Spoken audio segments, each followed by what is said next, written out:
All right, and welcome back to The Counselor, and I am your host, Sheldon Stovall. So we're continuing on with our conversation with the myths and facts regarding the COVID vaccination. And we do have a caller online. Caller, are you there? Yeah. Oh, okay, thank you. We'll begin right with you in just a moment. All right, so we wanted to just kind of go over really quickly. I want to thank you guys for all your subscriptions.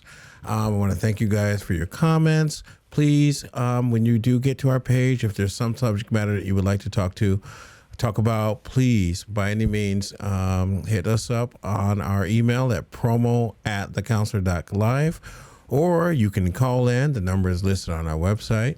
More importantly, we're here every day between the hours of 10 and 12.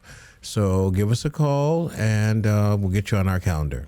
All right. So we were talking about the myths and facts regarding the COVID vaccination. So I got a few questions that were emailed to me. Just some common things that people have mentioned. Is it safe to get the COVID-19 vaccination? Yes, it is.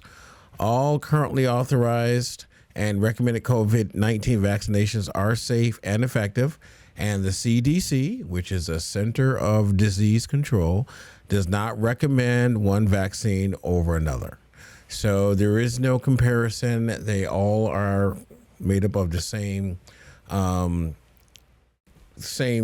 dosage of whatever medications that are going to cause the symptoms to kind of generate. All right. The most important decision is to get the COVID vaccination as soon as possible, which brings me to the caller. So, hi, caller. Hello. Hi. So I saw that you had kind of contacted the show, and you had mentioned that, you had been, kind of in a conundrum trying to figure out whether you wanted to get the shot or not. So why did you end up feeling the way you did about having to make that decision? I have family members that have risks that increase them getting COVID and could possibly be on a ventilator. Okay. So, and I also worked with children, so it was important that I get vaccinated. Okay. So were you all for getting vaccinated as soon as you heard it, or were you concerned about it? Or tell me about your experience. Did you hear any of the myths that came about, right in the beginning when the vaccinations were introduced? Did you hear any urban legends or anything that kind of made you nervous about it? So at first I was a little bit skeptical because it was developed so fast and there was not much research. But after going and looking into the research myself, and I also conduct research, so I understand that things can happen in a quicker time, especially if you have the money backing it and the participants. And obviously, I heard after the fact it 100% protects you, which was a myth, and you can't spread it, which was also a myth. And that, you wouldn't be worse than someone who had COVID, which is also a myth. Okay. So I did, when I was perusing over the email, I saw that right after you decided to get the vaccination, I think a month or two later, you contracted the COVID, or you were exposed to the COVID-19 virus. So tell me about that. I recently had COVID, and I have a slight case of asthma. Okay. From seasonal allergies. And I live with someone who's not vaccinated, and they had their symptoms were more mild. Mine were definitely worse than theirs. Okay. So you did get the vaccination. The person that you are living with currently is not vaccinated or was not vaccinated. So obviously that person brought the, you were exposed to the virus from your roommate or the person you're living with. Yeah. And so, would you say that it was a good thing that you got the vaccination prior to this happening based on your pre-existing conditions, or what would you say?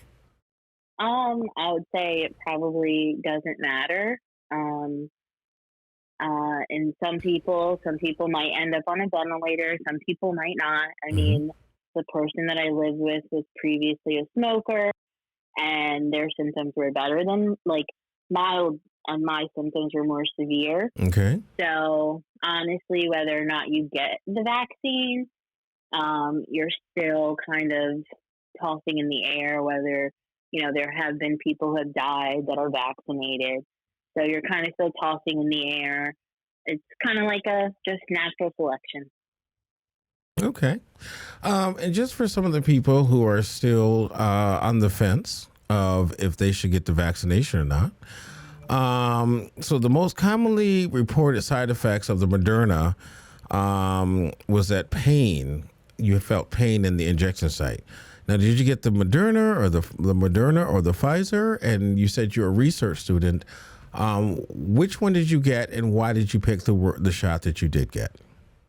I got Moderna, Okay. and just because that was available, the only side effect that I got was like pain in my arm. Okay. So pain at the injection site. Well, after it's like carries for a day. Okay.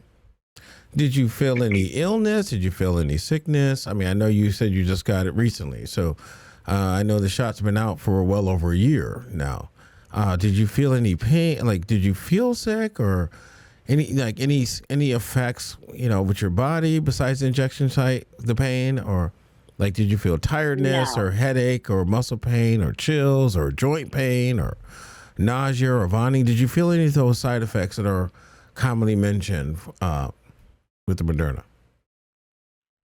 no, I did not. I did not get sick.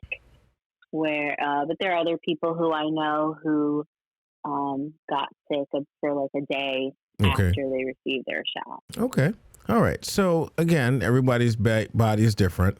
So I am glad that you did call in because this is good. I mean, there are people with pre-existing conditions that are still refusing to take the vaccine. What would you tell them or advise them if you had a chance to speak with someone about that? I think that it should be purely their choice whether or not they want to be vaccinated. There's nothing that, I mean, we have seen throughout the world that currently people are, well, people are vaccinated. Many people are vaccinated. They are also contracting COVID-19. They Yeah. are vaccinated and boosted. Okay. Um, many studies have found that the vaccines Hmm. aren't protecting people against other variants. Okay. So it should be up to them, but there are a lot of states and places that are making the decision to not allow people to conduct business in certain places Okay. um, due to their vaccination status, which actually was overturned by the Supreme Court. Wow. Okay. So again, thank you. You said you're a researcher and a student. What, if you don't mind telling us, what type of researcher or student are you? I am a psychology student. I Okay. am in a doctorate program, Okay. and so I currently do research with the Head Start program. Nice. Well, I want to thank you for taking the time to speak with us. I know that research students are very busy reading and examining facts and versus myths. And so I really appreciate that. And I appreciate you letting us know that you want to talk with us. Thank you, caller. I appreciate your information. And if you ever need to, or if you hear something, from this show and you would like to make a comment, I would love for you to be a guest or even a co-host. Okay, thank you. All right. And thank you so much. Have a good day. You too. All right. Thank you guys. Take a break. Be right back. We're going to talk about more with the COVID-19. I do have another caller who's waiting on the line who wants to talk about his experience. He still is holding out on getting the vaccine because he feels that it's going to make him catch the virus. So stay tuned. We'll be right back.